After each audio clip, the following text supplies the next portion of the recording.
ဦးထွန်းအောင်လက်ပတ်နာရီကိုကြည့်သည်မနက်၈နာရီရှိနေပြီဖြစ်၏ထို့ကြောင့်မိမဖြစ်သူဒေါ်အေးကျွယ်အားထမင်းချက်ရန်ပြောလိုက်သည်။ကိုင်း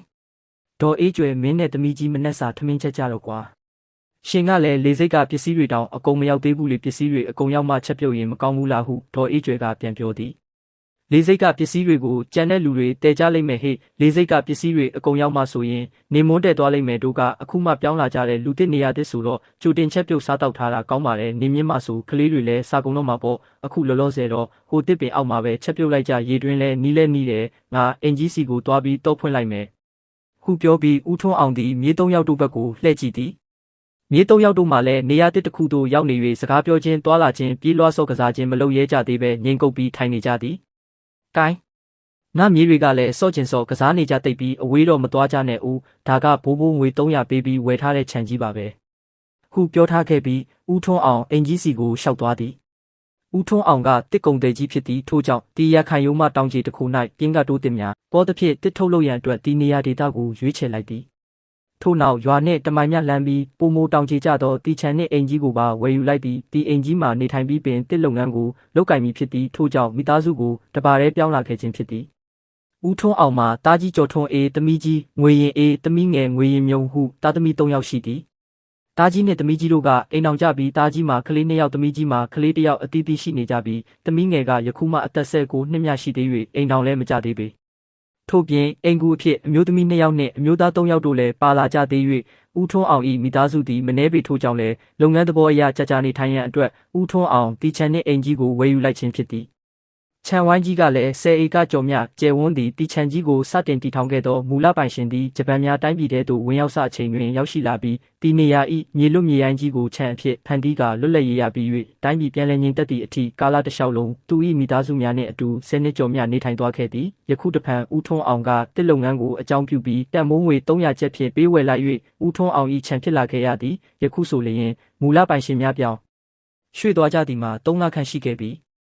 မူလပိုင်ရှင်သည်ငှက်ပြောတရက်ပိန်နဲ့မန်ကြီးမာလာကနှင့်ရှောက်ပင်များကိုလည်းစိုက်ပျိုးထားခဲ့၍အတော်လေးပင်စီပင်ဖွံ့ဖြိုးလျက်ရှိနေလေသည်ပင်တိုင်းတီးပြီးအကိုင်းအခက်ရွက်များကလည်းအရေးပေးလျက်ရှိနေပြီးထို့ကြောင့်ဦးထွန်းအောင်ဖို့အတော်လေးပင်အဆင်ပြေနေလေသည်ဦးထွန်းအောင်သည်အိမ်ကြီးကိုတော့ဖွင့်ပြီးရှောက်ကြည့်နေမိ၏တအိမ်လုံးပြင်းကတိုးတင်များဖြင့်ဆောက်လုပ်ထား၍ရဲရဲနေသည်အိမ်ကကြီးကျယ်ပြီးအခန်းတော်များများကိုလည်းဖွဲ့ထားသည်ရှေးလဲဆန်းသည်အတော်လေးပင်ခိုင်ခန့်တက်ရက်စွာဖြင့်ဆောက်လုပ်ထားသည်ကိုတွေ့ရသည်မူလပိုင်ရှင်သည်ဒီမြခိုင်ခန့်ဆောက်လုပ်ထားပြီး19နှစ်မြသာနေထိုင်ကာဦးထွန်းအောင်အားရောင်းချထားခဲ့၍တစ်လုံးငန်းအန်းကိုကြာကြာလောက်ကင်ပြီးနေထိုင်လိုသည့်ဦးထွန်းအောင်ဖို့အတော်လေးပင်အဆင်ပြေသည်ကံကောင်းသည်ဟုပင်ဆိုရပေတော့မည်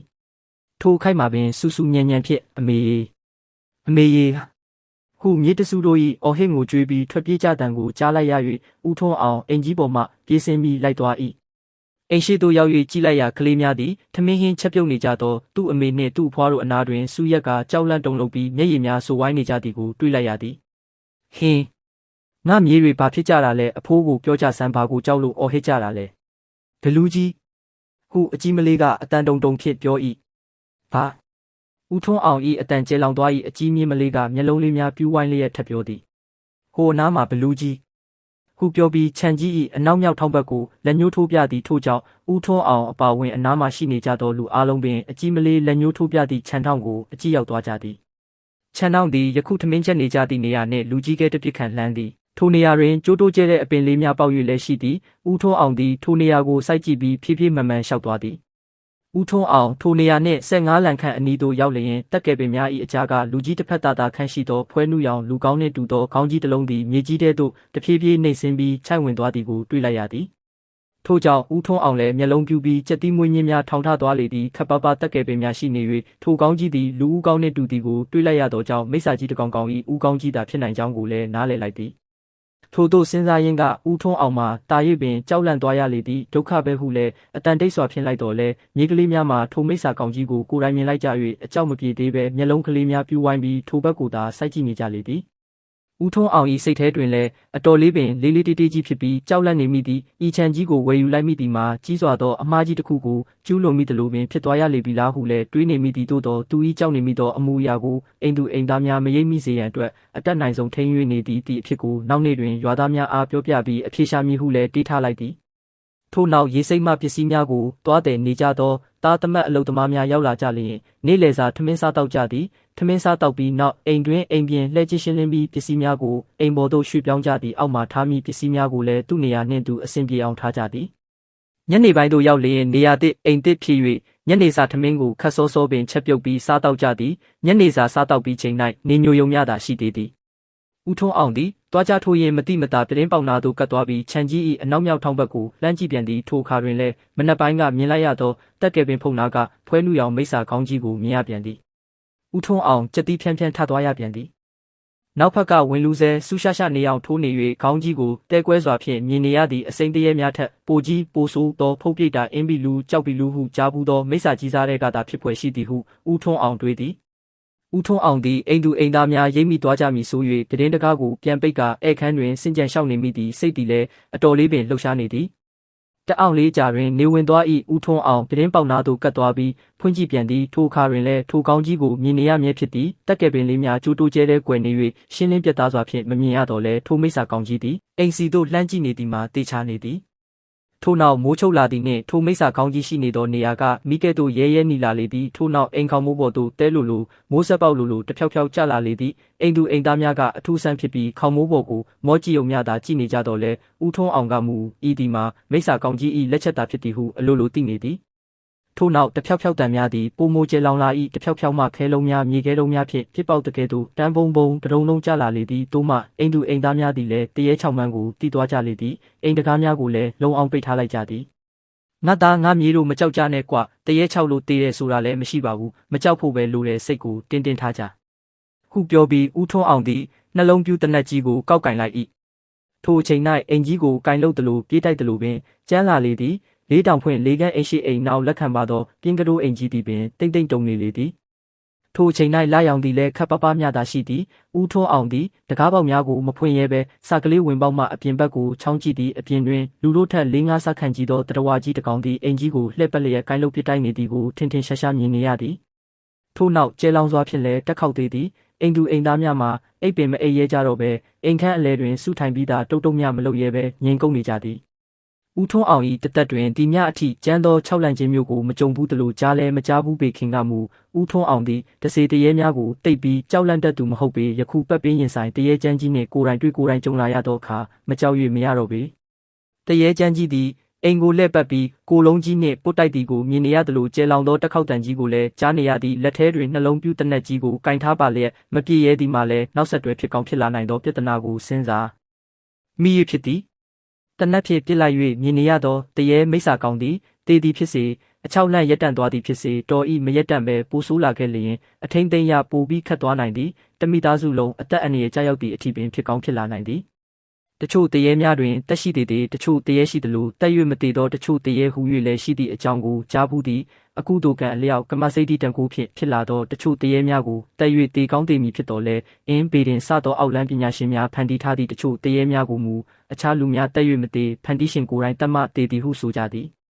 တက်၍မသေးနိုင်သောတချို့တရေများကိုတိုက်ခိုက်မိပါကပိုဆိုးကောင်းဆိုးလာနိုင်သည်ဦးထွန်းအောင်ကတချို့တရေများနှင့်ပတ်သက်ပြီးမြည်သည့်ပညာများမတက်ပေထို့ကြောင့်လည်းလက်ထဲတွင်တနက်ရှိပါလျက်မိစ္ဆာကောင်းကြီးကိုလည်းမြင်နေရသည့်တိုင်အောင်မပြေရခြင်းဖြစ်သည်မိစ္ဆာကောင်းကြီးသည်လည်းအိမ်ကိုလှည့်ပတ်ပြီးဝင်တိုက်မြဲတိုက်နေ၏တက်ခေါက်တန်ကြီးသည်လည်းကျဲလောင်နေမြဲဖြစ်၏ထိုထက်ပိုဆိုး၍မလာသောကြောင့်တော်သေးသည်ထိုထက်ပိုဆိုးလာလျင်လည်းဦးထွန်းအောင်ဘာများပြုလုပ်ရဲမည်မဟုတ်ပေလဲဆင်းခံရပွဲသာရှိ၏ထိုကြောင့်မတက်နိုင်သည့်အဆုံးတမိသားစုလုံးငုတ်တုံမိုးလင်းရမည်ကိန်းဆိုင်နေလေသည်အရှိဘက်မှရောင်နီလာသည်နှင့်မိစ္ဆာကောင်းကြီး၏တိုက်ခိုက်ခြင်းသည်လည်းရက်စဲသွားသည်တို့မှဦးထွန်းအောင်တို့မိသားစုလည်းတက်တာရသွားကြသည်မိုးစင်စင်လင်းသည်နှင့်ဦးထွန်းအောင်စဉ်းစားသည်ဒီအတိုင်းနေ၍မဖြစ်တော့ပတ်ဝန်းကျင်နှင့်ဆက်သွယ်ပြီးအကူအညီများရယူမှဖြစ်ပေတော့မည်အဲ့ဒီအိမ်ကြီးအကြောင်းကိုကျွန်တော်လည်းမသိဘူးပြတိုင်းပြည်ထဲသို့ဂျပန်တွေဝင်လာတယ်ဆိုတဲ့သတင်းကိုအတိအကျရတာနဲ့ကျွန်တော်လည်းမိဘဆွေမျိုးတွေရှိတဲ့ရွာမှာသွားနေတာပါအခုရွာကိုပြန်လာတာလည်းလပိုင်းလောက်ပဲရှိပါသေးတယ်ဟုရွာလူကြီးကပြောပြသည်ရွာလူကြီးဟူသည်မှာအစိုးရခန့်ထားသောရွာသူကြီးမဟုတ်ပေအရက်လူကြီးများသာဖြစ်၏ထို့နောက်ရွာလူကြီးကဆက်ပြောသည်အဲ့ဒီအိမ်နဲ့ခြံရဲ့မူလပိုင်ရှင်ဟာလည်းကျွန်တော်တို့ပတ်ဝန်းကျင်ကမဟုတ်ပဲတနေရာကပြောင်းလာပြီးနေထိုင်သွားကြတာလို့ဆိုတယ်ကျွန်တော်ရွာကထွက်သွားပြီးမကြခင်ပဲသူတို့မိသားစုနဲ့အပေါင်းအသင်း20လောက်ရောက်လာကြပြီးအဲ့ဒီခြံကြီးကိုဖန်တီးပြီးနေထိုင်ကြတဲ့သူတို့ဘာကြောင့်ဒီနေရာကိုပြောင်းလာပြီးနေထိုင်ကြတယ်ဆိုတာလည်းတယောက်မျှမသိကြဘူးသူတို့ကပတ်ဝန်းကျင်နဲ့လည်းတိတ်ပြီးအဆက်ဆံမလုပ်ဘူးလို့ဆိုတယ်ရုပ်စွာအစုံဟင်းသီးဟင်းရွက်တွေကိုတော့မဝယ်စားပဲကိုယ်တိုင်သာစိုက်ပျိုးပြီးစားတော့ကြ တဲကျက်ဝက်စိတ်တိုးတွေကိုလည်းကိုယ်တိုင်မွေးပြီးတက်ဖြတ်စားတောက်ကြတယ်။ငါးဟင်းပစွန်ဆိုလည်းပိုက်ကွန်တွေနဲ့ကိုယ်တိုင်သွားဖမ်းပြီးစားတောက်ကြတဲ့သူတို့မှလူအင်အားကတောင်းတော့တပြားတော့မတိုက်ရဲကြဘူးတဲ့ဂျပန်ဝင်လာလို့ရွာပြိုသွားပြီးနောက်တချို့ရွာထဲမှာကြံနေခဲ့ကြတဲ့မိသားစုတွေတဲကကောင်လေးတွေသူတို့စိုက်ပျိုးထားတဲ့အပင်သီးတွေကိုခွင့်မတောင်းပဲသွားခိုးရင်တော့လူမမြင်ရပဲပါရိုက်လွတ်လို့လမ်းဖြတ်အော်ဟစ်ပြီးထွက်ပြေးကြရတဲ့အကြောင်းလဲပြောပြကြတယ်တာမန်ကလေးတွေကိုမစိုးထားနဲ့တပြအဖွဲတွေတောင်မှသူတို့ခြံသားကိုကတ်လို့မရအောင်အလျှောက်တွေလှုပ်ထားတယ်လို့ဆိုတယ်ဦးထွန်းအောင်ခေါင်းတဆက်ဆက်ညှိလိုက်ဤထိုးနောက်မေးသည်ဒီတော့သူတို့ဘယ်ရက်ကပြောင်းလာတယ်လို့သိရပါတယ်လေခင်ဗျာအဲ့ဒါလဲအတိအကျတော့မပြောနိုင်ကြဘူးလေသူတို့ကပတ်ဝန်းကျင်နဲ့လဲတိတ်ပြီးအဆက်မလုပ်ကြတော့သူတို့အကြောင်းကိုဘယ်သိနိုင်ပါမလဲတချို့ကလည်းမင်းမျိုးမင်းနွယ်တထေးသူကြွယ်တွေတဲကအရက်စွန်ကလူရောင်ဖြောက်ပြီးထွက်ပြေးလာကြတဲ့လူတွေပဲဖြစ်မယ်လို့ထင်ကြတယ်အတိအကျတော့ဘယ်သူမှမပြောနိုင်ပါဘူးဒီတော့အဲ့ဒီအိမ်ချမ်းကြီးနဲ့ပတ်သက်လို့ဦးထွန်းအောင်ရဲ့ကိုတွေ့အကြောင်းတွေကိုကျွန်တော်ပြောပြပါဦ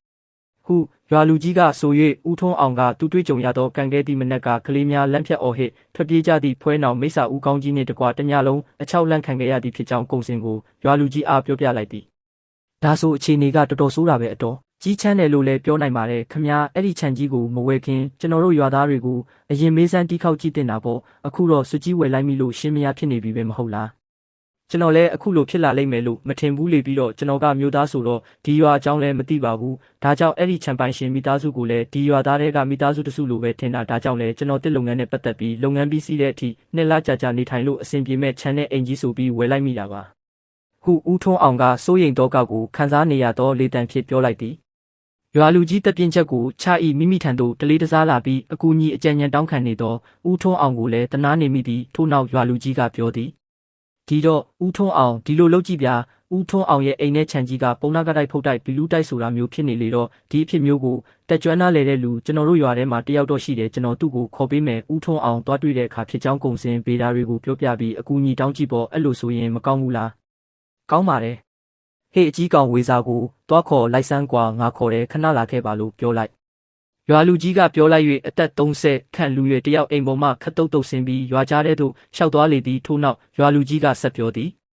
အခုကျွန်တော်အခေါ်ခိုင်းလိုက်တဲ့လူကအမှောက်ပယောကစတဲ့ဂမီယပညာတွေကိုတော်တော်လိုက်စားထားတဲ့ဂျပန်ခေတ်တစ်ခေတ်လုံးလဲအိန္ဒိယနီပေါတိဘက်ဘူတန်စတဲ့နိုင်ငံတွေမှာသွားနေပြီးအဲ့ဒီပညာတွေကိုလေ့လာသင်ယူခဲ့သေးတယ်ဆိုတော့တော်တော်ဆွမ်းမဲ့သဘောလည်းရှိပါတယ်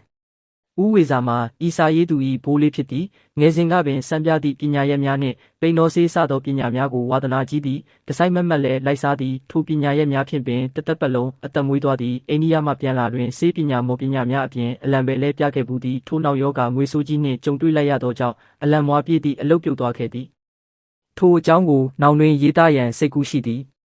ဦးဝေရီသည်အိန္ဒိယဝတ်စုံကိုစမတ်ကြကြဝတ်ဆင်ပြီးအိမ်ပေါ်ကိုတက်လာသည်ထို့ကြောင့်တကယ်ကလားပယောကဆရာကြီးတယောက်နှင့်တူနေပြီးဆရာကြီးရိုက်လဲကြသည်ကိုင်းဝေရီမင်းဒီလူနဲ့စကားပြောကြည့်ပါဦးကွာဒီလူကသူ့ခြံထဲမှာတရေချောက်နေလို့တဲ့ကိုင်းဦးထွန်းအောင်ကကိုယ်တိုင်တွေ့ကြုံခံစားနေရတဲ့အကြောင်းဝေရီကိုပြောပြလိုက်ပါဦးထွန်းအောင်လည်းရွာလူကြီးကိုပြောပြလိုက်သည့်အတိုင်းကုန်ခဲ့သည့်မနက်ကမြင်းမလေးများနှင့်စတင်တွေ့ကြုံရသောမိစ္ဆာကောင်ကြီးသည်တညလုံး6လက်နေသည့်အကြောင်းကိုဦးဝေရီအားလုံးစေးပတ်စေပြောပြလိုက်သည်ဦးဝေရီကဂယုတစိုက်နားထောင်နေ၏ထို့နောက်ပြောသည်မူလချံပိုင်ရှင်ကသူမွေးထားခဲ့တဲ့အကောင်ကိုမေ့ပြီးရုံမသိမ်းခဲ့မိတာပဲဖြစ်မှာပါဒီတော့ခမည်းကိုယ်တိုင်မြင်လိုက်ရတဲ့ဖွေးနှူရောင်ဦးကောင်းကြီးဆိုတာကဘလို့နေရာမျိုးမှာလဲအဲ့ဒါကျွန်တော်ကိုပြောပြပါဦးခြံရဲ့အနောက်မြောက်ထောင်ကတက်ကယ်ပင်တွေကြားမှာပဲဆရာကြီးဦးဝေရီတအောင်ကြအောင်စဉ်းစားနေသည်ရွာသူရွာသားများလည်းတယောက်ပြီးတယောက်ရောက်လာကြ၍ရွာလူကြီး၏အိမ်ပေါ်တွင်ပွဲတော်ကြီးတစ်ပွဲဖြစ်သွားလေသည်ကြားနေရသည့်သတင်းကတကယ်တည်းမကဘာလောက်ကြီးဖြစ်၍ရွာသူရွာသားများလည်းအလွန်မင်းစိတ်ဝင်စားနေကြသည်ထိုမြမကတယောက်ပြီးတယောက်အဆက်မပြတ်ရောက်လာနေကြ၍နောက်မှရောက်လာကြသောရွာသူရွာသားများမှာအိမ်ထဲ၌မဆန်ပဲခြံထဲကတစ်ပင်အောက်များမှသာဖြစ်တယ်လို့ထိုင်ပြီးနားထောင်နေရလေသည်ဦးထွန်းအောင်ပြောသလိုအဲ့ဒီမိစ္ဆာကောင်ကြီးကိုမြင်နေရတဲ့နေရာကအရင်တုန်းကတက်ကယ်ပင်တွေကိုမြင်ဘူးသလားဗျဟုတ်ကဲ့ကျွန်တော်လည်းအနီးတော့ကတ်မကြည့်ရပါဘူးခါတိုင်းဖြစ်တက်ကယ်ပင်တွေလို့မြင်လို့ပြောတာပါပြီးတော့အဲ့ဒီနေရာကညမိုးချုပ်လာတာနဲ့မီးလို့ရဲနေနေတာတွေ့ရပါတယ်လာ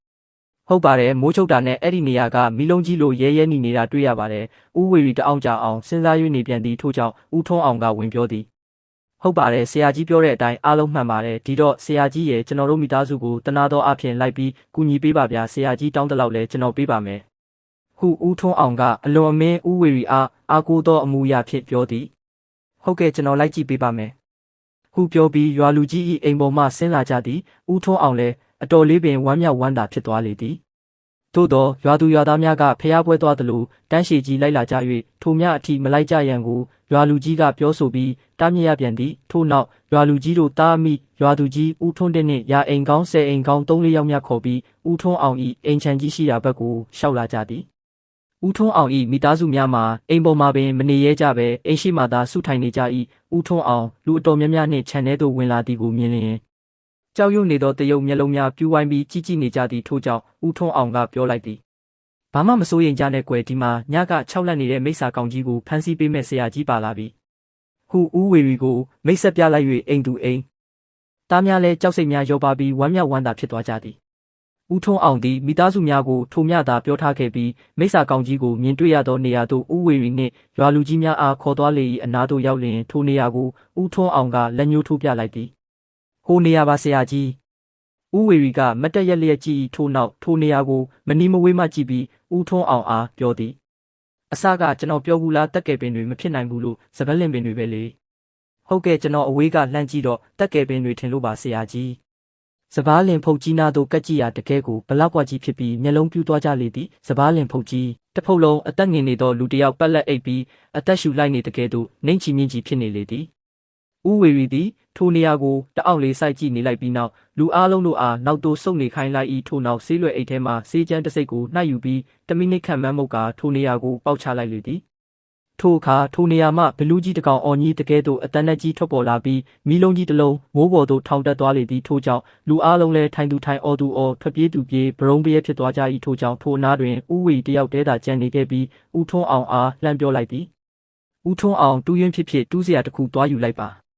ဦးထွန်းအောင်အိမ်သို့ပြေးသွားပြီးချက်ချင်းပင်တန်တူရင်းကြီးတစ်ချောင်းကိုယူလာခဲ့သည်ဦးဝေရီကစပားလင်ဖုတ်ကြီးကိုတူးခိုင်း၍တူးလိုက်ရာတွေးပုတ်များထွက်လာလေသည်စပားလင်ဖုတ်ကြီး၏အောက်ခြေတွင်လည်းဘီလူးကောင်းကြီးဖြစ်နေသည်ကိုတွေ့ကြရသည်ဦးဝေရီကထိုဘီလူးကောင်းကြီးကိုဆွဲထုတ်ခိုင်းပြီးချန်ပီယံတို့ယူသွားကမီးရှို့ဖျက်ဆီးပစ်လိုက်သည်ထိုအခါမှပင်ဦးထွန်းအောင်တို့မိသားစုလည်းထိုမိစ္ဆာကောင်းကြီး၏ရန်မှအပြီးအပိုင်ကင်းဝေးသွားကြပြီးစိတ်အေးလက်အေးဖြင့်နေထိုင်သွားကြရလေတော့တည်း